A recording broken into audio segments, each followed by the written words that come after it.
had the chance this week to do a story that talked about kind of deeply the integration of Etsy and Pinterest. Maybe not like technological integration, but a really cool story about how Etsy is using Pinterest. When I'm not writing about Pinterest, I'm writing about Etsy. So I noticed today on the Etsy blog that they just announced a new feature called Etsy Guest Pinners. Basically, Etsy is the #1 source of pins on Pinterest, according to ZoomSphere. So that means if you see a pin on Pinterest, it's more likely that it came from Etsy than it came from Google, or it came from Flickr, Yahoo, or even the spammers network of choice, Amazon. Yeah, even more than that.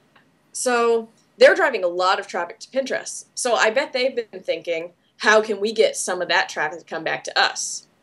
Introduce guest pinners. Basically, every week they make a new group board with a power pinner, someone with over 100,000 followers on Pinterest. And they just curate different Etsy items that they really like and hopefully attract all their followers to the Etsy board and to Etsy. Well, it looks like the people that they're getting are tastemakers who are known for a very specific aesthetic. This week is Sue Wu of design blog I'm Revolting, who has 200,000 Pinterest followers. She's been doing kind of minimalistic, very modern items from Etsy. And about 10% of them aren't from Etsy. They're like food and stuff or interiors that you can imagine with the Etsy plateware or with an Etsy couch inside it. Mm-hmm.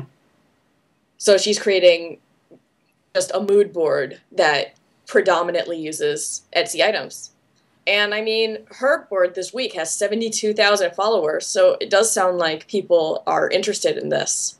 I think it's a really neat idea, and as you say, I mean, Etsy already gets a lot of traffic from Pinterest, but this kind of is, it's almost kind of an event. Like, it's not just the normal flow. It's like, hey, I could check out that board to see what this particular person who's well known for their style is doing, and they're setting it up even into a routine, which is pretty powerful in marketing, where you said it's going to be a series where at least for a couple weeks they're going to be doing it? Yeah, at least a couple of weeks. I'm sure they'll just keep doing this as long as it's successful.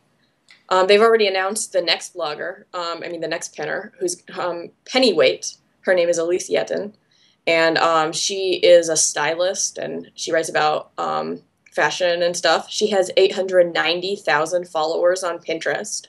So I bet when she starts pinning on Etsy, a lot of those followers are going to come over and want to see her aesthetic as applied to Etsy products. Do you think there'll be any like comments on her board just trying to get her aware of certain Etsy products so she might pin them, or do you think that the Etsy community is pretty, respectful of limits and will just let her pin what she would pin otherwise? Do you mean from Etsy or from sellers? Do you think? Well, not necessarily Etsy itself, but like sellers. Like, I'm a seller and I think, oh, this product actually would be perfect for her. I'm gonna go and comment on one of her pins and link back to it and just suggest it. Do you think that might happen, or do you think people are just kind of understand that she'll do what she does and we shouldn't interfere?